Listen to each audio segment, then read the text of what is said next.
بسم الله الرحمن الرحيم وبه نستعين سبحانك لا علم لنا إلا ما علمتنا إنك أنت العليم الحكيم. الحمد لله رب العالمين والصلاة والسلام على سيد المرسلين وعلى آله وصحبه أجمعين ومن تبعهم بإحسان إلى يوم الدين. أعوذ بالله من الشيطان الرجيم. بسم الله الرحمن الرحيم. آمن الرسول بما أنزل إليه من ربه والمؤمنون كل آمن بالله وملائكته وكتبه ورسله لا نفرق بين أحد من رسله وقالوا سمعنا وأطعنا غفرانك ربنا وإليك المصير. محترم سامعین، ہمارے اس درس میں جو موضوع زیر بحث ہے وہ ہے نبی کریم صلی اللہ علیہ وسلم کی ذات کے تعلق سے یہ غالی عقیدہ کہ آپ کا وجود نور سے ہوا، اللہ تبارک و تعالیٰ نے اپنے نور سے آپ کو بنایا. یہ ہم نے جانا کہ یہ قرآن و حدیث کے صراحت کردہ صحیح عقیدے کے خلاف ہے. اس سلسلے میں روایت کردہ حدیث کی سندی حیثیت اور ثبوتی حیثیت پر بھی گفتگو گزر چکی.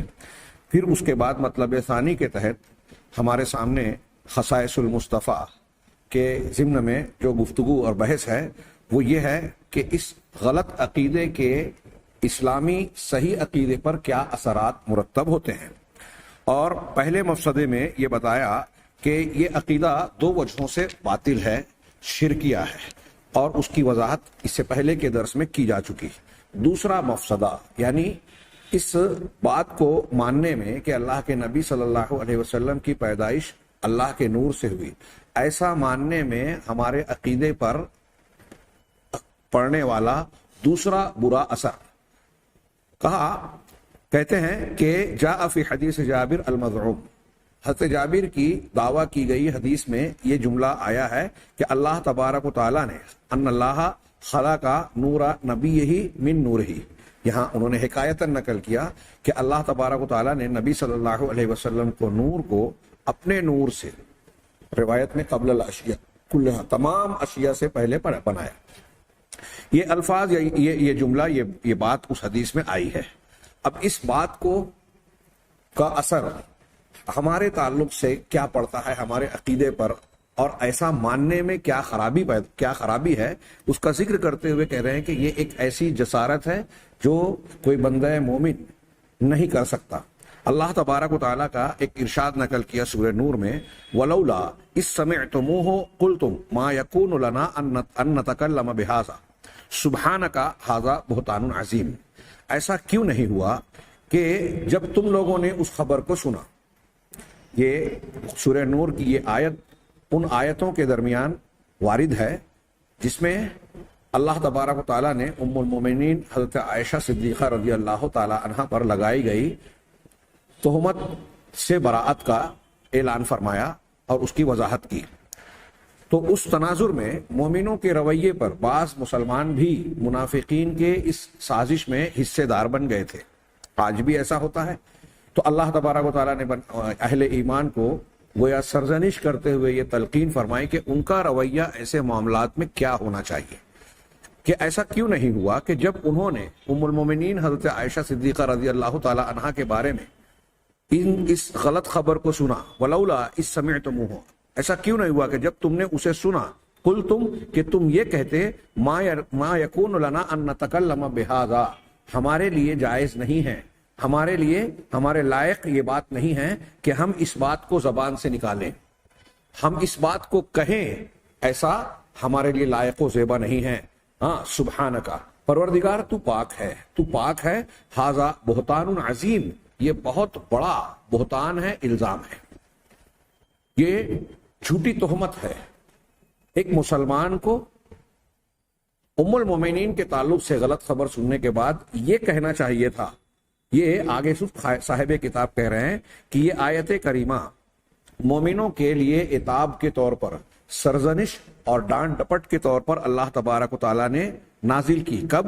جب لوگوں نے حادثہ افک کو، یعنی جو اللہ حضرت عائشہ صدیقہ پر الزام لگایا گیا، بہتان لگایا گیا، اس واقعے کو بعض کے ذریعے سے بیان کرنے کے اعتبار سے ایک دوسرے میں پھیلایا. یعنی کچھ لوگوں نے سنا اب سن کر دوسروں کو بیان کر رہے ہیں، وہ کسی اور کو بیان کر رہا ہے۔ تو مسلمانوں میں جو یہ بات اور واقعہ پیش آیا کہ اس جھوٹی خبر کو، جھوٹے الزام کو سن کر حکایت کے طور پر ایک سے دوسرے کو نقل کر رہے ہیں، وَلَمْ يُنْكِرُوا ذَلِكَ، اور ان بیان کرنے والوں نے اس کا انکار نہیں کیا، اس پر نکیر نہیں کی، تو اور ایسا بھی نہیں کیا کہ اللہ سبحانہ و تعالیٰ کی تنزیہ کریں۔ ام المومنین پر الزام لگ رہا ہے، کوئی عام شخصیت پر نہیں، یہ حرم رسول صلی اللہ علیہ وسلم کا معاملہ تھا۔ حضرت عائشہ صدیقہ رضی اللہ تعالی عنہا کے کردار پر، ان کی شخصیت پر داغ لگانا، ان کو بدنام کرنا، دراصل نشانہ خود نبی کریم صلی اللہ علیہ وسلم تھے۔ آپ کی زوجہ مطہرہ پر الزام لگنا آپ کے لیے بھی شرم کی بات، بے عزتی کی بات اور بدنامی کی بات تھی اور ہے۔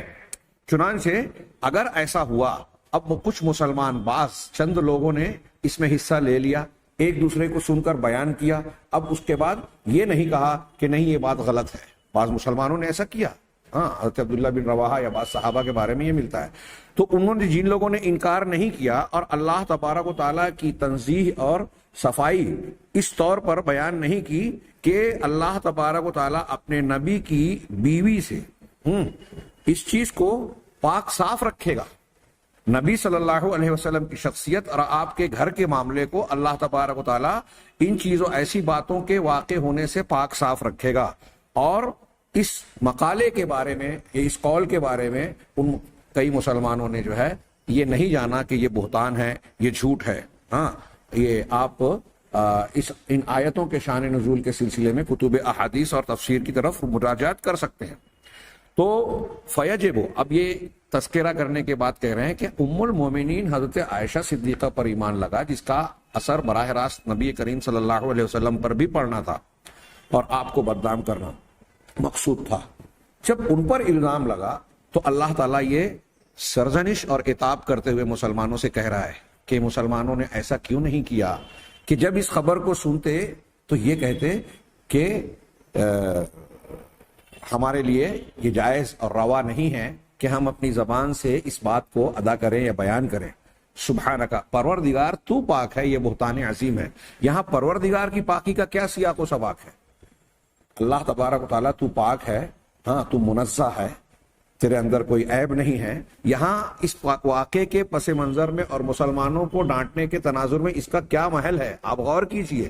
ہاں، وہی یہ بیان کرنا چاہتے ہیں کہ اللہ تبارک، اگر حضرت عائشہ صدیقہ رضی اللہ تعالی عنہا پر لگایا گیا یہ الزام درست ہوتا تو صرف نبی کریم صلی اللہ علیہ وسلم کی شخصیت پر، آپ کی نبوت پر کو بدنام کرنے یا داغ لگانے کی کوشش یہ نہیں تھی، بلکہ بالواسطہ طور پر یہ اللہ تبارک و تعالیٰ پر بھی الزام اور عیب لگانا تھا کہ اللہ تبارک و تعالیٰ نے اپنے رسول اور ان کے گھرانے کی عزت و ناموس کی حفاظت کرنے کا انتظام اور نگرانی نہیں کی، اور ایسا معاملہ اور واقعہ پیش آ گیا جس سے آپ اللہ تبارک و تعالیٰ کے رسول جو ہے بدنامی کا شکار ہو جائے، ان کو شرمندگی ہو، ان کی بے عزتی ہو، وغیرہ وغیرہ۔ ہم جو کہہ سکتے ہیں اس قسم کے الزام کے لگنے کے بعد کیا کچھ معاملات ہوتے ہیں سماج اور معاشرے میں، کس طرح کی بدنامی اور خیمے گوئیاں ہوتی ہے، کیسا داغ لگ جاتا ہے، اور کیا کچھ اور بھی باتیں اس پر عمارتیں کھڑی کی جاتی ہیں۔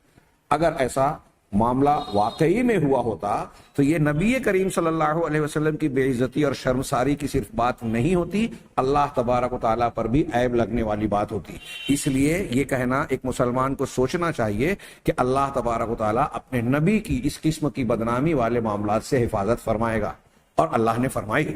چنانچہ اگر عقیدہ درست ہے انسان کا، اللہ کی عظمت و کبریائی اور اس کی کائنات کے نظام چلانے اور تدبیر کے بارے میں اس کا یقین اور علم ہے، اس کی معرفت ہے، تو وہ یہ عقیدہ رکھتا کہ ایسا اللہ کے نبی صلی اللہ علیہ وسلم کے گھرانے میں ہونا ناممکن ہے، ایسا ہو ہی نہیں سکتا۔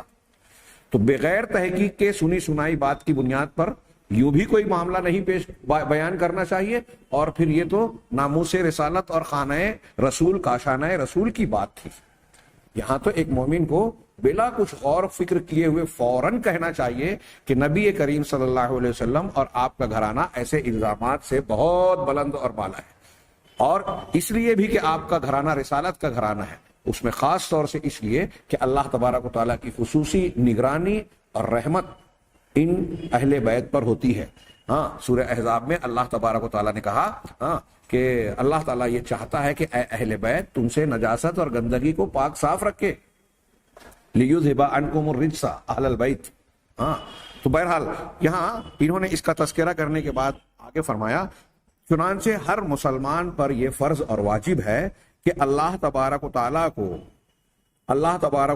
کو منزہ، پاک اور صاف قرار دے، مانے، اپنے دل سے یہ تسلیم کرے کہ اللہ پاک ہے، منزہ ہے۔ کن چیزوں سے؟ ان چیزوں سے جن چیزوں کو یہ غلو پرست لوگ، غلو اختیار کرنے والے لوگ اللہ کی طرف منسوب کرتے ہیں، یعنی اپنے نبی صلی اللہ علیہ وسلم کو اللہ کے نور کا ٹکڑا، حصہ یا نور کا جز قرار دے کر اپنے اللہ کے نبی کو جو یہ کہتے ہیں کہ اللہ کے رسول صلی اللہ علیہ وسلم اللہ کے نور کا جز، حصہ، جو بھی وہ تعبیر کرتے ہیں، جو یہ کہہ رہے ہیں غلو کرنے والے، وہ اللہ کی شان میں گستاخی کر رہے ہیں۔ لہذا ایک صحیح عقیدے اور ایمان والا جو اللہ کی معرفت حقیقت میں قرآن و حدیث کے بیان کردہ عقائد کی روشنی میں رکھتا ہے، قرآن حدیث کے مطابق اگر کوئی بندہ ایمان رکھے گا تو اس بات کو سنتے ہی اسے فوراً کہنا چاہیے کہ اے اللہ تو پاک ہے، ھذا بہتان عظیم، یہ بہت بڑا بہتان ہے، یہ اللہ تبارک و تعالیٰ کی شان میں گستاخی ہے، اور اللہ تبارک و تعالیٰ کو مخلوق سے اور مخلوق کو اللہ سے جوڑ دینا ہے، دونوں کفر ہے، دونوں شرک ہے۔ آپ پڑھیے اہل سنت والجماعت کا، صحابہ، تابعین، تبع تابعین، تمام محدثین اہل سنت والجماعت۔ ہمارے ہاں بریلوی حضرات اپنے آپ کو اہل سنت والجماعت کہتے ہیں، ہرگز نہیں۔ اہل السنہ سنت پر چلنے والے، ان کے مقابلے میں اہل البدع ہے، اہل بدعت ہے، اور اہل بدعت کے بہت سارے فرقے، گروہ اور مسالک ہیں۔ ہاں، تو میں یہ عرض کر رہا ہوں کہ اہل سنت کا متفقہ عقیدہ، اہل سنت میں سر فہرست اللہ کے نبی صلی اللہ علیہ وسلم کے بعد صحابہ، تابعین، پھر اس کے بعد کے مسلمان، ہاں، ان تمام کا اس بات پر اتفاق ہے، کہیں آپ کو یہ عقیدہ نہیں نظر آئے گا، اور سب کے سب اللہ کو معبود، الہ مانتے ہیں، اور محمد الرسول اللہ صلی اللہ علیہ وسلم کو عبد مانتے ہیں۔ عبد الگ ہے، معبود الگ ہے۔ اب جب آپ یہ کہہ رہے ہیں کہ جو نور اللہ کا ہے اسی سے رسول اللہ صلی اللہ علیہ وسلم نکلے یا پیدا کیے گئے، تو اس کا مطلب یہ کہ عبد اور معبود میں فرق آپ مٹانا چاہ رہے ہیں۔ اللہ تبارک و تعالیٰ اپنے نبی کو ہر جگہ عبد کہہ رہا ہے، ہاں، اور آپ کے مقام و مرتبے کا آپ نے پیچھے ذکر دیکھا کہ آپ کہہ دیں کہ میں نفع نقصان کا مالک نہیں ہوں۔ قرآن نے کہا کہ اے رسول آپ جسے چاہیں ہدایت نہیں دے سکتے۔ یہ ساری چیزیں کیا بیان کرتی ہیں؟ کہ اللہ تبارک و تعالیٰ کی ذات مقدسہ، ہاں، الہ کی ذات ہے، خالق و مالک ہے، ہمیشہ سے ہمیشہ رہنے والی، اور رسول اللہ صلی اللہ علیہ وسلم عبد ہے، مخلوق ہے۔ جو مخلوق ہے جس وقت پیدا کیے گئے اس سے پہلے نہیں تھے، عدم تھا، اور پھر آپ کی وفات بھی ہو گئی۔ اللہ تبارک و تعالیٰ کو موت نہیں آنے والی۔ حضرت ابوبکر صدیق نے آپ کی وفات کے وقت یہی کہا تھا، جو محمد صلی اللہ علیہ وسلم کی عبادت کرتا ہے سن لے، محمد صلی اللہ علیہ وسلم کی وفات ہو چکی، فإن محمدًا قد مات۔ میں نے کئی مرتبہ یہ بیان کیا کہ ابوبکر صدیق ماتا کا لفظ استعمال کر رہے ہیں، جس کا ترجمہ ہم کرتے ہیں کہ ان کی موت ہو گئی، لیکن ہم ہندوستان، پاکستان میں اگر یہ موت کا لفظ اللہ کے رسول اللہ کے لیے استعمال کرتے ہیں تو ایک ماحول یہ بنایا گیا کہ یہ آپ کی شان میں گستاخی ہے، جبکہ یہ لفظ قرآن میں بھی آپ کے لیے استعمال ہوا، حدیثوں میں متعدد مقامات پر ہے۔ صحابہ کرام عام طور سے اسے استعمال کرتے تھے، سلف اور ائمہ حدیث اور ائمہ فقہ کے یہاں آپ کو یہ عبارت عام طور سے ملے گی۔ یہ اللہ کے نبی صلی اللہ علیہ وسلم کے تعلق سے غلو ہے، جو غلو کی شکل ہے، جو آگے انشاءاللہ آنا ہے، اور اسی بات سے جڑا ہوا ہے کہ آپ کو بشریت اور عبدیت کے دائرے سے باہر مانا جا رہا ہے، اور اسی کے ثبوت میں یہ بات پیش کی جا رہی ہے کہ اللہ تبارک و تعالیٰ کے نور سے آپ کی ولادت اور پیدائش ہوئی ہے، جوہر اور بنیاد آپ کا نور ہے۔ اس بات کی تردید کئی انداز میں اس سے پہلے بھی ہم نے کی ہے، ہاں، اور یہاں یہ بیان کر رہے ہیں کہ جب اللہ کی طرف یہ منسوب کی جا رہی ہے بات، یعنی نبی کریم صلی اللہ علیہ وسلم مخلوق ہے، ہم اور آپ سبھی مانتے ہیں کہ مخلوق ہے، ہاں، اور یہاں جو کہا جا رہا ہے، ہاں، عجیب بات دیکھیے کہ حضرت جابر کی جس روایت کی بنیاد پر یہ نوریت کا نور ہونے کا عقیدہ گڑھا گیا، بنایا گیا، یا اس حدیث کو بنایا گیا، اس میں بھی جو لفظ انہوں نے استعمال کیا، ظاہر سی بات ہے کہ یہ اللہ اور رسول کی بات تو ہے نہیں، لہٰذا ان کو اتنا شعور نہیں آئے گا کہ کون سا لفظ استعمال کرنا چاہیے۔ تو یہاں بھی جو استعمال کیا کہ اللہ تعالیٰ نے نور نبی کو پیدا کیا، خلقہ کا لفظ ہے۔ اس جھوٹی حدیث میں بھی جو بنائی گئی ہے، تراشی گئی ہے، اس میں بھی خلقہ کا لفظ ہے. اگر اسی کی بنیاد پر غور کریں کہ چلو ٹھیک ہے اگر آپ یہ روایت مانتے ہو تو اس روایت میں خلقہ کے لفظ سے کیا ثابت ہو رہا ہے؟ آپ خود کہہ رہے ہیں کہ اللہ کے رسول صلی اللہ علیہ وسلم کو اللہ نے پیدا کیا، یعنی آپ مخلوق ہیں. اب جو مخلوق ہے پیدا کیا گیا ہے، وہ پیدا کیے جانے سے پہلے تھا کیا؟ جب پیدا کیا گیا تبھی وجود میں آیا نا. اللہ کی ذات کب سے ہے؟ ہمیشہ سے. اور اسی لیے نور سے جوڑ کے آپ ان کو بھی بنوانا چاہتے ہو کہ آپ کی ذات بھی گویا اس طریقے سے دوام کا ایک پہلو لیے ہو، لیکن خود یہ روایت کہہ رہی ہے کہ پیدا کیے گئے، یعنی رسول اللہ صلی اللہ علیہ وسلم مخلوق ہیں. یہ آپ بھی ماننے پر مجبور ہیں. تو اب جب مخلوق ہیں اور اللہ خالق ہے، اور پھر مخلوق کہنے کے بعد آپ جنس قوام میں ایک مان رہے ہو کہ وہی نور جو اللہ کا ہے وہی نور رسول کا بھی ہے، تو اب قرآن کا یہ بیان کہ لیسا کمثلہ شیء، اللہ کے جیسا کوئی ہے ہی نہیں، کیا یہ صحیح رہ جائے گا؟ رسول اللہ صلی اللہ علیہ وسلم کو تو آپ نے اللہ کے جیسا بنا دیا. اور نصارہ نے، جو اس سے پہلے کے درس میں بھی میں نے بیان کیا، جب یہ کہا کہ وہ اللہ تعالیٰ نے حضرت مسیح عیسیٰ علیہ السلام کو اپنا بیٹا بنا لیا. ایک ہے بیٹا پیدا ہونا، کچھ نصرانی گروہ اسے مانتے ہوں، کچھ ہیں کہ بیٹے تھے نہیں، بعد میں بنایا. عالم ناسوت والے تھے لیکن بعد میں اللہ تعالیٰ نے ان کی ناسوتیت میں لاہوتیت داخل کر دی. یہ فلسفیانہ مذہب، ابھی ہم آگے اس کا کچھ تعارف کریں گے. تو بعد میں بنا لیا، پہلے حضرت عیسیٰ ایسے نہیں تھے، بعد میں اللہ نے بیٹا بنا لیا. کچھ نصارہ کا یہ بھی عقیدہ ہے. یہ چاہے جس انداز میں مانتے ہوں، نعوذ باللہ اللہ کا بیٹا وہ لوگ کہتے ہوں، اللہ تبارک و تعالیٰ نے کیا فرمایا؟ لقد کفر الذین قالوا ان اللہ ثالث ثلاثہ. ان لوگوں نے کفر کیا جو یہ کہتے ہیں کہ اللہ تین میں کا تیسرا ہے، تثلیث کے قائل. اسی طرح کئی جگہوں پر قرآن مجید نے یہ کہا کہ جو لوگ اللہ تعالیٰ کی طرف بیٹے کی نسبت کرتے ہیں، اللہ تبارک و تعالیٰ اس سے غنی ہے، بے نیاز ہے، پاک ہے، جو ابھی آگے یہاں بھی پیش کیا جانے والا ہے. تو ایسا کہنا کہ حضرت عیسیٰ کو اللہ نے بیٹا بنا لیا، قرآن کہہ رہا ہے کہ یہ کفر ہے. اب آپ اور ہم اگر یہ مانیں کہ نبی کریم صلی اللہ علیہ وسلم پیدا ہوئے تو اللہ نے اپنے نور سے پیدا کیا، یعنی آپ کے نور سے ہی نکلے، یہ کتنا بڑا کفر اور شرک والا معاملہ ہوگا. غور کریں، قرآن حدیث کی یہ دلیلیں بالکل صاف اور واضح ہیں. آپ فلسفیانہ ہیج پیش کی گفتگو کر کے اس غلط عقیدے کو صحیح ثابت کرنا چاہیں تو ثابت نہیں کر سکتے، اگرچہ اپنے آپ کو تسلی دیں گے. جو بدعقیدہ لوگ ہیں وہ تسلی ضرور دے سکتے ہیں، ہر درمی کا رویہ اختیار کر سکتے ہیں، لیکن یہ ثابت نہیں کر سکتے. توحید کا بیان، اللہ تبارک و تعالیٰ کے کی ذات، صفات، اسماء و صفات کے معاملات قرآن و حدیث میں اتنے واضح اور صاف ستھرے ہیں کہ اہل علم کہتے ہیں، خلف و سلف، کہ اللہ تعالیٰ نے اس معاملے میں، عقیدے کے معاملے میں، انسانوں کو کسی کی قیاس، کسی کے اجتہاد، کشف، کرامت، رائے کی کا محتاج رکھا ہی نہیں ہے. چونکہ یہ بنیاد ہے دین کی اور اصل ہے، اسے مانے بغیر دین درست ہو ہی نہیں سکتا. تو یہ کیسے ممکن ہے کہ اللہ تبارک و تعالیٰ اس کے کسی پہلو کو تش نہ چھوڑ دیتا؟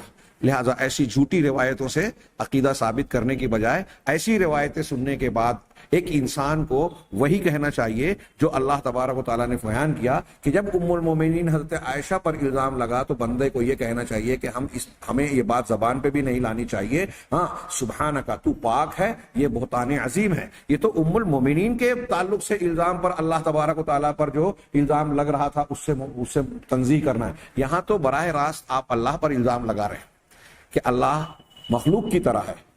جب آپ محمد رسول اللہ صلی اللہ علیہ وسلم کو مخلوق مان رہے ہو اور مخلوق ماننے کے بعد نور الہی کا ٹکڑا مان رہے ہو، تو آپ نے اس مخلوق کو اللہ کے جیسا بنا دیا اور اللہ کو مخلوق کے جیسا بنا دیا. اس سے بڑا کفر اور شرک کہاں ہو سکتا ہے کہ ایک مخلوق کو آپ اللہ کا جز قرار دیں؟ نعوذ باللہ من ذالک، من ہذہ الافوات. جو لوگ یہ عقیدہ رکھتے ہیں، میرے اس درس کو ان تک پہنچایا جائے اور وہ اس پر غور کریں جو میں عرض کر رہا ہوں. ان دلیلوں پر کا مراجعہ کریں جو اس سلسلے میں ان لوگوں نے گڑھ رکھی ہے اور اس کی بنیاد پر اتنی سنگین قسم کی بدعقیدگی میں مبتلا ہیں. اور دین کی جو سب سے بڑی بنیاد ہے جس کو بیان کرنے کے لیے تمام رسول اور انبیاء آئے, جس کے لیے قرآن اور اللہ تبارک و تعالیٰ نے کتابیں نازل فرمائی, جس کے ماننے نہ ماننے کی بنیاد پر جنت اور جہنم ملنی اور نہیں ملنی ہے, اسی بنیاد کو آپ مخدوش کر رہے ہیں, توڑ پھوڑ دے رہے ہیں. تو بتائیے آپ کا اگر یہاں آپ نے ڈھٹائی کر بھی لی تو اللہ تبارک و تعالیٰ کے سامنے آپ کی کیا چلے گی؟ اگر غلط عقیدہ یعنی آپ نے توحید کی بجائے شرک اختیار کیا. اب کوئی اگر جرت اور جسارت کرے تو ابھی ہم آگے پڑھیں گے کہ ابن عربی جس کو ہمارے ہاں لوگ شیخ اکبر, میں بہت تعجب کرتا ہوں, ایسے عقیدے کو اختیار کرتے ہیں جھوٹی دلیلوں کی بنیاد پر, خود ساختہ اور قرآن حدیث کو توڑ مروڑ کر تحریف کر کے, اور پھر اس کے علاوہ ان عقائد کے بارے میں آپ اگر تھوڑی سی تحقیق کریں تو پتہ یہ چلے گا کہ یہ اسلامی عقائد ہے ہی نہیں, یہ فلسفیانہ عقیدے ہیں. اس کا تعلق مصری, یونانی, ہندوستانی قدیم مذاہب سے ہے. پرانے ہمارے اعتبار سے قدیم, سب سے قدیم تو اصلاً اسلام ہے, حضرت آدم علیہ السلام کا دین وہی تھا. تو جو دنیا میں قدیم مذاہب کہلاتے ہیں, ہندو مذہب, کیا کہتے ہیں حراموسی مذہب, بوذی, کیا کہتے ہیں افلاطونی مذہب, یونانی اور مصری مذاہب, ان کا ملغوبہ ہے. اور ہمارے وہ مشائخ جن کا نام لے کر یہ لوگ بڑے ادب و احترام سے لیتے ہیں اور جن کی بنیاد پر جن سے ان روایتوں اور ان دلیلوں کو قبول کرتے ہیں, ابن عربی, ابن سبعین, ابن فارس, طلمسانی, ان لوگوں کے عقائد اور ان کی باتیں دیکھیے تو مجھے حیرت ہوتی ہے کہ ایک مسلمان کیسے ان کے تعظیم کرتا ہے, کیسے ان کے پیچھے دھوکہ کھاتا ہے, ان کی شخصیات سے, ان کی باتوں سے. آپ دیکھیں گے ابھی ہم آگے تھوڑا ہلکا پھلکا سا تذکرہ کریں گے. یہاں صاحب کتاب نے بہت مفصل ذکر کیا ابن عربی کے بارے میں. انہوں نے کہا کہ وہ فخریہ یہ کہتا ہے کہ میرے استاذ ابلیس اور فرعون ہیں. ابلیس اور فرعون کو اپنا استاذ کہتا ہے. ان لوگوں نے دین کی ساری باتوں اور بنیادوں کو پلٹ کر ہی رکھ دیا. خیر ہم اس کا تذکرہ آگے کریں گے. یہاں دوسری خرابی پیدا کر رہے ہیں کہ اس عقیدے کو, حضرت جابر کی حدیث میں بیان کردہ بات کو اگر کوئی قبول کر رہا ہے تو وہ اللہ تبارک و تعالیٰ کی ذات و صفات پر گویا کے عقیدے سے متعلق گمراہی کا شکار ہو رہا ہے اور اللہ کی ذات پر تہمت لگا رہا ہے, عیب لگا رہا ہے, اور اللہ کی ذات ان چیزوں سے پاک ہے. وَإِنَّمَا جَاءُوا بِهِ, اس بات کو جو لوگ بیان کر رہے ہیں کہ اللہ کے نبی صلی اللہ علیہ وسلم کو اللہ نے تمام اشیاء سے پہلے اپنے نور سے پیدا کیا, یہ بات انہوں نے اللہ پر جھوٹ باندھتے ہوئے, افتراءً للکذب, جھوٹ کو گڑھتے ہوئے اللہ پر باندھ دی ہے, منسوب کر دی ہے. اس کا دلیل سے حقیقت سے قطعی دور دور تک کوئی تعلق نہیں ہے, بلکہ اس کے خلاف حقیقت ہے. اللہ سبحانہ و تعالیٰ کا ارشاد ہے سورہ یونس کی, اور پھر بعد میں دوسری کچھ آیتیں نقل کی. سورہ یونس کی آیت نقل کی, وما ظن الذین یفترون علی اللہ الکذب یوم القیامہ, جو لوگ اللہ تبارک و تعالیٰ پر جھوٹ گڑھتے ہیں, جھوٹ کی افترا پردازی کرتے ہیں. افترا کوئی چیز تراش لینا, بنا لینا, گڑھ لینا, اور الکذب جھوٹ. جو لوگ جھوٹی باتوں کا افترا کرتے ہیں, گڑھتے ہیں, ان کا قیامت کے دن ان کا کیا گمان ہے. وما ظن الذین یفترون علی اللہ, جو لوگ اللہ پر جھوٹ, یفترون علی اللہ الکذب یوم القیامہ, جو لوگ اللہ تبارک و تعالیٰ پر جھوٹ باندھتے ہیں, افترا پردازی کرتے ہیں, قیامت کے دن ان کا کیا گمان ہے, کیا خیال ہے, کیا بچ جائیں گے؟ ان اللہ لذو فضل علی الناس ولکن اکثرهم لا یشکرون, اللہ تبارک و تعالیٰ لوگوں پر بڑے فضل اور رحمت والا ہے, لیکن اکثر لوگ شکر ادا نہیں کرتے. دنیا میں یہ اتنی بڑی بڑی, اتنی گندی گندی باتیں اللہ کی طرف منسوب کر رہے ہیں, اللہ پر جھوٹے عقیدے کو باندھ رہے ہیں. یہاں پھر بھی مہلت مل رہی ہے ان کو. غور کیجئے, اللہ تعالیٰ اس آیت میں قیامت کا تذکرہ کر کے کہہ رہا ہے کہ قیامت کے دن کیا ہوگا ان کا, سوچیں, غور کریں, ان کا کیا خیال ہے, بچ جائیں گے؟ ظاہر سی بات ہے کہ اگر ایسے برے عقیدے کے ساتھ وہ اللہ کے سامنے پہنچیں گے تو ان کا معاملہ انتہائی سنگین اور خطرناک عذاب کا معاملہ پیش آ سکتا ہے, آئے گا. لیکن دنیا میں یہ جو ایسے عقیدے کو اختیار کرنے کے باوجود چل پھر رہے ہیں, مہلت مل رہی ہے, یہ اللہ تبارک و تعالیٰ کا فضل اور احسان ہے. ولیکن ان اللہ لذو فضل علی الناس, اللہ لوگوں پر بڑے فضل والا ہے, احسان و کرم والا ہے. لیکن اکثر لوگ شکر نہیں ادا کرتے. یہ جو مہلت مل رہی ہے اس کا شکر ادا نہیں کرتے, مطلب اس کی قدر نہیں کر رہے ہیں. قدر کس طرح نہیں کر رہے ہیں کہ اس مہلت کے درمیان اپنے آپ پر غور کریں، دیکھیں کہ ہم نے اللہ کے بارے میں جو عقیدہ اور عمل اختیار کر رکھا ہے، اللہ کے جناب میں اپنی زندگی کا جائزہ لیں کہ ہمارے خالق و مالک کا کیا حق ہے، اس سے متعلق ہم پر کون سی چیزیں واجب ہوتی ہے، ان کو سمجھنے کے لیے تیار نہیں ہیں، بدعقیدگیاں اختیار کی ہے اور اس کو مراجعہ کر کے غور نہیں کر رہے ہیں، اصلاح نہیں کر رہے ہیں، صحیح عقیدے کی طرف لوٹتے نہیں ہیں۔ یہی ان کی ناقدری ہے۔ دنیا میں جتنے مشرکین ہیں، جتنے اللہ کے نافرمان اور سرکش لوگ ہیں جو اللہ کی طرف جھوٹ باتوں کو باندھتے ہیں، ان سب کے لیے قرآن کی آیت دلالت کر رہی ہے، اور ان میں وہ لوگ بھی ہیں جو اللہ کے رسول صلی اللہ علیہ وسلم کو اللہ کا نور کہہ رہے ہیں۔ ہاں، کہ قیامت کے دن سوچئے، قرآن کہہ رہا ہے کہ جو لوگ اللہ پر جھوٹ باندھتے ہیں، قیامت کے دن ان کا کیا خیال ہے، کیا گمان ہے کہ ان کے ساتھ کیا ہوگا؟ کیا اس دن بھی بچ جائیں گے؟ دنیا میں تو بچ رہے ہیں، یہ دنیا میں اللہ کا فضل و کرم اور احسان ہے، چھوٹ ہے، مہلت ہے، تم کو سدھرنے اور سنورنے کی ایک مدت دی گئی ہے۔ اس پیریڈ میں آپ جائزہ لیجئے، ان دلیلوں کا مراجعہ کیجئے، قرآن حدیث پڑھیے، دیکھیے، تو اس مہلت کا شکر ادا کرتے ہوئے آپ صحیح عقیدے کو آپ اختیار کر لیں گے، تب آپ بچ پائیں گے۔ دوسری آیت نقل کی انہوں نے سورہ یونس سے ہی، وقال قل ان الذين يفترون على الله الكذب لا يفلحون، آپ لوگوں سے کہہ دیجئے، اعلان کر دیجئے کہ جو لوگ اللہ پر جھوٹ باندھتے ہیں وہ کامیاب نہیں ہو سکتے۔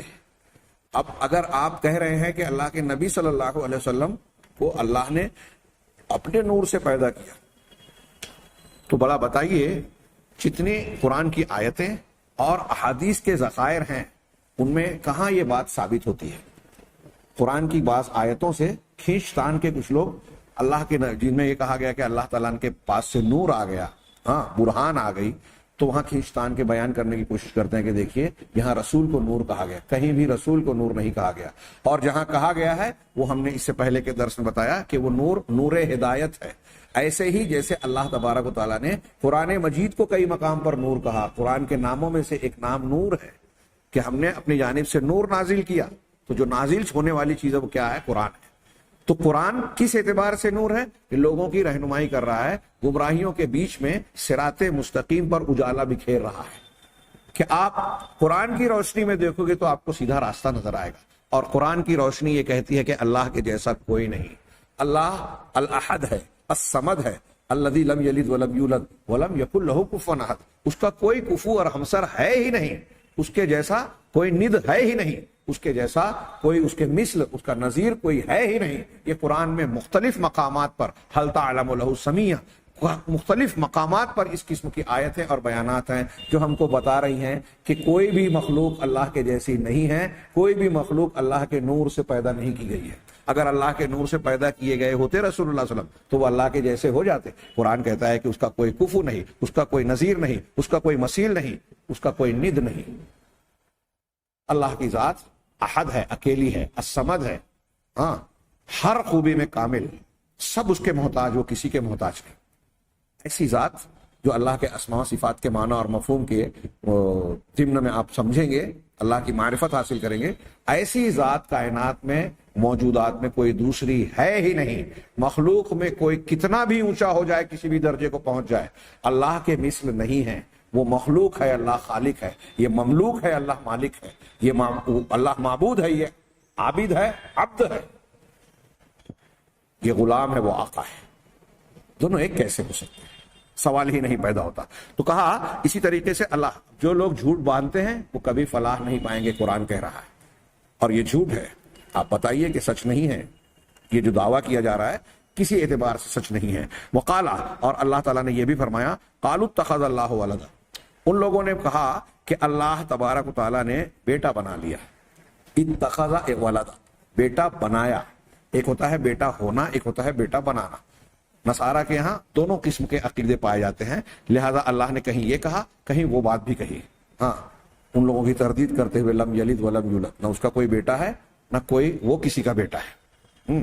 بہرحال اللہ تعالیٰ نے قالوا اتخذ اللہ ولدا، یہ نصارہ نے کہا کہ اللہ نے، نصارہ نے حضرت عیسیٰ کے بارے میں کہا، اور کچھ لوگوں کے اس طرح کے عقیدے رہے ہیں، انہوں نے کہا کہ اللہ نے بیٹا بنا لیا، سبحانہ۔ دیکھیے یہاں فوراً اللہ نے کیا کہا؟ سبحانہ، اللہ پاک ہے۔ اس کا مطلب یہ کہ اللہ کی طرف بیٹے کی نسبت کرنا اللہ تبارک و تعالیٰ کی پاکی کے خلاف بات ہے. یعنی ایسا کہنا اللہ تبارک و تعالیٰ کو کمزوری والا، نقص اور عیب والا قرار دینا ہے. ہاں دیکھیے، یہ بعض صفات ہیں، ہم عقیدے میں بچوں کو پڑھاتے ہیں تو بیان کرتے ہیں کہ کچھ چیزیں ایسی ہیں کہ مخلوق کے لیے اس کا ہونا عزت کی بات ہے، قوت کی بات ہے، اور اللہ تعالیٰ کے لیے وہی چیز اگر ہونے مانا جائے تو یہ اللہ کے لیے عیب کی بات ہوگی. اس میں ایک چیز یہ ہے ولد، بیٹا. اگر کسی انسان کو اولاد نہ ہو تو یہ ایک کمی محسوس ہوتی ہے، کمزوری مانی جاتی ہے کہ اس کا وارث نہیں ہے. ہاں، وہ بڑھاپے کی لاٹھی اور سہارا بنتا ہے، اس کا نام اور اس کا خاندان آگے بڑھتا ہے اس سے.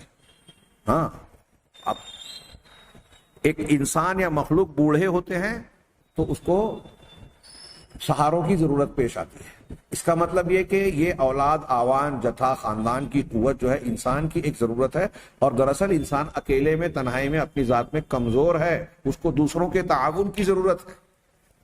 اللہ کی ذات ایسی نہیں ہے. ایک تو الاحد ہے، الصمد ہے. وہ الصمد ہے تو تمام خوبیوں کا میں کامل درجے کا ہے، اس میں کوئی کمی، کوئی کمزوری، کسی دوسرے کی حاجت ہے ہی نہیں. سمد کا ترجمہ ہم کرتے ہیں کہ وہ جس کی پوری کائنات محتاج ہے اور وہ کسی کا محتاج نہیں. تو کسی کا محتاج نہ ہوتے ہوئے ساری کائنات کا اس کا محتاج ہونا کیا تقاضا کرتا ہے کہ وہ اپنی تمام خوبیوں میں کامل درجے کا ہو، تبھی تو کسی کی ضرورت نہیں پڑے گی. اگر میرے اندر کسی چیز کے علم کی کمی ہے تو اس علم کی کمی کی وجہ سے میں دوسروں کا محتاج ہو جاؤں گا. طاقت قدرت کی کمی ہے، اس کی وجہ سے دوسروں کا محتاج ہو جاؤں گا.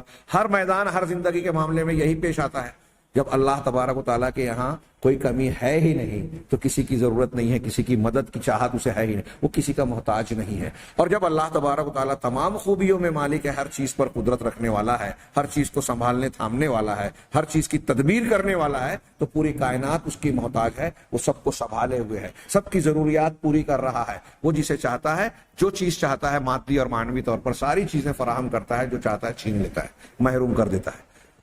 تو اب اللہ کی ذات ایسی ہے سبحانہ، تو اس کو اولاد کی ضرورت کہاں ہے؟ اس کے لیے تو بڑھاپا ہے ہی نہیں. اللہ کی ذات تبارک ہے. تبارک الذی بیدہ الملک، ہم کہتے ہیں نا تبارک کا مطلب کیا؟ برکت میں. انسانوں کے لیے جب معنی کیا جاتا ہے تو ایک یہ کہ کسی چیز میں، اچھائی میں، نعمت میں بڑھوتری ہونا. اللہ تبارک و تعالیٰ کے لیے کوئی چیز بڑھے گی کیا؟ پہلے کوئی چیز کم ہے جو اب مزید بڑھے گی؟ سوال ہی نہیں. اللہ کی صفات اور خوبیاں سب کامل درجے کی ہے، اس میں ایک بال برابر بال کا کروڑواں حصہ بھی کم نہیں ہے. اللہ کا علم ہر چیز کو گھیرے ہوئے ہے. جہالت ایک بال برابر اس سے کروڑواں حصہ بھی اس کے ساتھ جڑی ہوئی نہیں ہے. کسی چیز سے جاہل نہیں ہے اللہ، کوئی چیز اس سے اوجھل نہیں ہے، کسی چیز کو بھولتا نہیں ہے. قادر پورے طریقے سے اللہ، کوئی چیز ایسی نہیں ہے جو اللہ کے دائرہ قدرت سے باہر ہو. اللہ کے اندر عجز ہے ہی نہیں بال برابر اس سے کروڑواں حصہ بھی. تو جب اللہ تبارک و تعالیٰ کی ذات ایسی ہے تو اس کے جیسا کوئی ہے ہی نہیں، تو اس کی بیوی کہاں سے ہوگی؟ سوال ہی نہیں. اور بیٹے کی ضرورت کیوں پیش آئے گی؟ سوال ہی نہیں.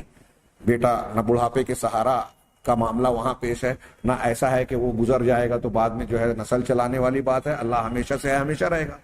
هو الاول والآخر والظاہر والباطن، تو وہی الاول ہے، وہی الآخر ہے. تو فوراً اللہ نے ان کا جب قول نقل کیا نصارہ وغیرہ کا کہ وہ کہتے ہیں کہ اللہ نے بیٹا بنا دیا، تو فوراً ان کا رد کرتے ہوئے ایک دلیل یہ دی سبحانہ، اللہ پاک ہے.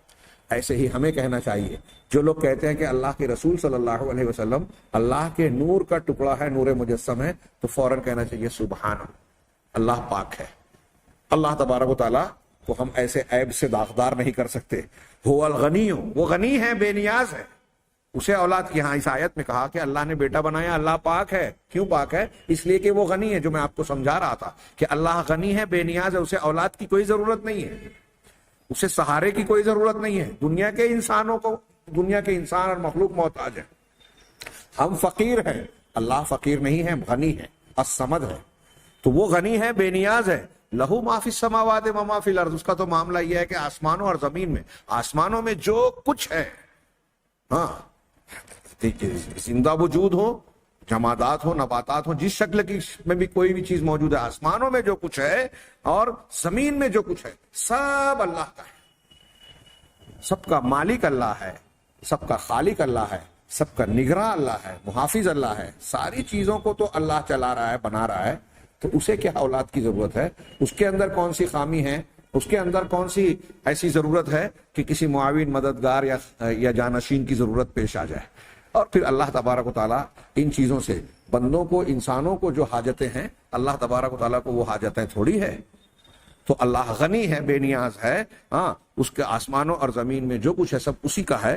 ان عندکم من سلطان بہذا، تمہارے پاس اس بات کی کوئی دلیل ہے ہی نہیں. اللہ تعالیٰ ان کا رد کر رہا ہے. اللہ پاک ہے، وہ غنی ہے. یہ سب دلیل ہے کہ وہ جو کہہ رہے ہیں کہ اللہ نے بیٹا بنایا، اللہ پاک ہے، وہ غنی ہے. تو اس کی پاکی، اس کا غنی ہونا اس بات کا متقاضی ہے کہ بیٹا نہ ہو.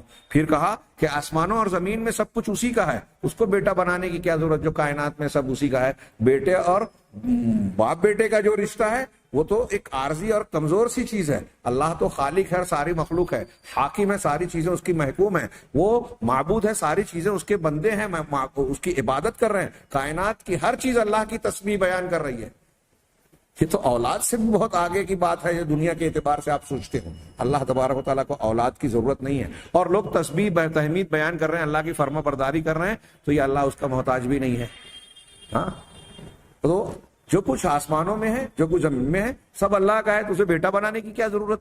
یہ ایک دلیل ہے ہاں جو ان کا رد کر رہی ہے. ان عندکم من سلطان بہذا، یہ جو تم نے کہا یا ان لوگوں نے کہا، اللہ تعالیٰ کہہ رہا ہے کہ تمہارے پاس اس بات پر کوئی دلیل ہے ہی نہیں، کوئی سند ہے ہی نہیں. ہاں، اتقولون علی اللہ ما لا تعلمون. اب اللہ نے جب کہا کہ دلیل نہیں ہے پھر بھی یہ کہہ رہے ہو، تو ان کی سرزنش کرتے ہوئے کہا کہ کیا تم اللہ تبارک و تعالیٰ پر وہ بات کہہ رہے ہو جس کا تم کو علم ہی نہیں ہے؟ بغیر علم اور بغیر سند و بنیاد کے تم ایک دعویٰ کر رہے ہو، اور وہ بھی اللہ کی ذات پر تہمت لگاتے ہوئے. تو ہم اللہ کے رسول صلی اللہ علیہ وسلم نور سے پیدا کیے گئے اللہ کے، وہاں بھی ہم کو یہی کہنا چاہیے کہ اللہ پاک ہے، وہ غنی ہے، آسمان زمین میں جو کچھ ہے سب اسی کا ہے. تمہارے پاس اس کی کوئی دلیل موجود ہے ہی نہیں.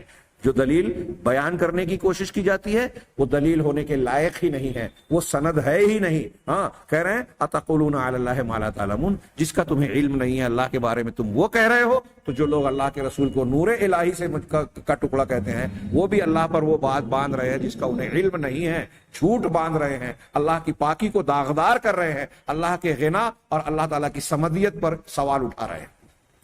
یہ اللہ کی شان میں گستاخی ہے. فالمسلم لا ينسب شيئا الى الله تعالی او الى رسوله صلی اللہ علیہ وسلم الا وعنده فيه من اللہ برہان. چنانچہ ایک مسلمان اللہ تبارک و تعالیٰ کی طرف یا اللہ کے رسول صلی اللہ علیہ وسلم کی طرف کسی بھی بات کی نسبت نہیں کرتا مگر اسی وقت جب اس بات کے بارے میں اللہ کی جانب سے اس کے پاس برہان اور دلیل ہو. یعنی بغیر دلیل کے اللہ کی طرف اور رسول کی طرف صلی اللہ علیہ وسلم کوئی بات ایک مسلمان منسوب کر ہی نہیں سکتا، اور اگر ایسا کرتا ہے تو وہ ان مذمتوں کا شکار ہوگا. وقد ذم اللہ تعالی اقواما نسبوا الیہ القول والفعل من غیر برہان منہ سبحانہ. اللہ تبارک و تعالیٰ نے جو آیتیں گزری اتنا ہی نہیں، اللہ تعالیٰ نے دوسرے مقامات پر بھی جو ہے ایسے لوگوں کی مذمت بیان کی، ان کو برا بیان کیا جن لوگوں نے اللہ کی طرف ایسے قول یا فعل کو منسوب کیا جو اللہ کی جانب منسوب ہونے کے لائق نہیں ہے، اور اس کی کوئی دلیل اللہ سبحانہ و تعالیٰ کی طرف سے ان کے پاس نہیں ہے. ایسی باتیں، ایسے کام جس پر اللہ کی جانب سے کوئی دلیل نہیں ہے، بغیر دلیل کے اللہ کی طرف کسی بات کو منسوب کرنے والے جن لوگوں نے ایسی روش اختیار کی، اللہ تبارک و تعالیٰ نے ان کی مذمت بیان فرمائی. چنانچہ اللہ تبارک و تعالیٰ نے قرآن میں بیان کیا. اللہ کا فرمان ہے وَلَا تَقُولُوا لِمَا تَصِفُ أَلْسِنَتُكُمُ الْكَذِبَ هَذَا حَلَالٌ وَهَذَا حَرَامٌ لِتَفْتَرُوا عَلَى اللَّهِ الْكَذِبَ. ہمارا آج کے درس کا وقت زائد ہو گیا ہے. ہاں، ہم اس آیت سے انشاءاللہ اگلا درس شروع کریں گے اور اپنے اس بیان کو جاری رکھیں گے. بہت ادھورا ہے، اور میں چونکہ یہ عقیدے کی بہت اہم بحث ہے، اور بہت سارے لوگ خاص طور سے ہمارے ملک میں گرد و پیش میں اہل بدعت ایسے ہیں، اور خاص طور سے وہ جو تصوف اور فلسفہ تصوف سے، پرانے فلاسفہ سے متاثر ہیں، جن کو حدیثوں کے سلسلے میں صحیح غلط کی تمیز نہیں ہے. ہاں، جو اہل بدعت کے ماحول میں پروان چڑھتے ہیں، وہ علم کی بنیاد پہ کہے، جہالت کی بنیاد پہ کہیے، یا ماحول سے متاثر ہونے کی بنیاد پر اہل تصوف کے ظاہری خوبیوں کو سے متاثر ہو کر ایسی بدعقیدگیوں کو استعمال کرتے ہیں. لہذا ان مسائل کو بہت اچھی طریقے سے گہرائی سے دقت سے سمجھنا چاہیے، قرآن و حدیث کی دلیلوں پر غور کرنا چاہیے، نہ آپ یہ سوچیں کہ میں جو بیان کر رہا ہوں آپ کی نظر میں بہت کمزور چھوٹا آدمی ہوں، ٹھیک ہے ہوں میں، ہاں، اور نہ آپ یہ سمجھیں کہ جس چیز کو آپ نے اختیار کیا ہے وہ بات جن لوگوں نے پیش کی ہے وہ بہت بڑے لوگ ہیں۔ شخصیات کے چھوٹے اور بڑے ہونے کی بنیاد پر حق کی جستجو یا حق کو پہچاننے نہ پہچاننے کا معیار مقرر مت کیجیے۔ ہاں، شخصیات سے حق اور ناحق نہیں پہچانا جاتا، دلائل سے جانا پہچانا جاتا ہے، اور اللہ تبارک و تعالیٰ نے قیامت تک کے لیے دلیل کی بنیاد پر جو چیز ہمارے سامنے پیش کر دی، جس کو جناب محمد رسول اللہ صلی اللہ علیہ وسلم نے حجۃ الوداع کے موقع پر صاف صاف بیان کیا، حجت پوری کر دی کہ کیا میں نے نہیں پہنچایا، اور آپ نے کیا کہا تھا کہ دو چیزیں چھوڑے جا رہا ہوں، جب تک ان کو مضبوط پکڑے رہو گے کبھی گمراہ نہیں ہوگے، ایک اللہ کی کتاب اور دوسرے رسول کی سنت۔ اب قرآن اور حدیث کو ہم اس طرح سے دیکھیں جس طرح رسول اللہ صلی اللہ علیہ وسلم اور صحابہ کرام نے سیکھا، سکھایا اور ہم تک پہنچایا، نسلاً بعد نسل۔ لہذا یہی ہدایت کا مرکز، محور اور منبع ہے، اس کو سمجھیں۔ اور جو لوگوں نے گڑھ لیا دوسرے فلسفوں مذاہب سے اختیار کر کے ہمارے دین میں کچھ عقائد کو بنا لیا، گڑھ لیا، اللہ اور اس کے رسول کی طرف غلط باتوں کو منسوب کر دیا، اس کا سمجھنا اور اس سے بچنا ہمارے لیے بہت ضروری ہے۔ اللہ تبارک و تعالیٰ سے دعا ہے کہ وہ ہمیں صحیح دین اور صحیح عقیدہ سمجھ کر قبول کرنے کی توفیق عطا فرمائے، اور ہر باطل سے محفوظ رکھے، اور اس کے شر اور فتنوں سے بھی، اس کے موجب عذاب سے بھی اللہ ہمیں محفوظ رکھے۔ وآخر دعوانا ان الحمد للہ رب العالمین۔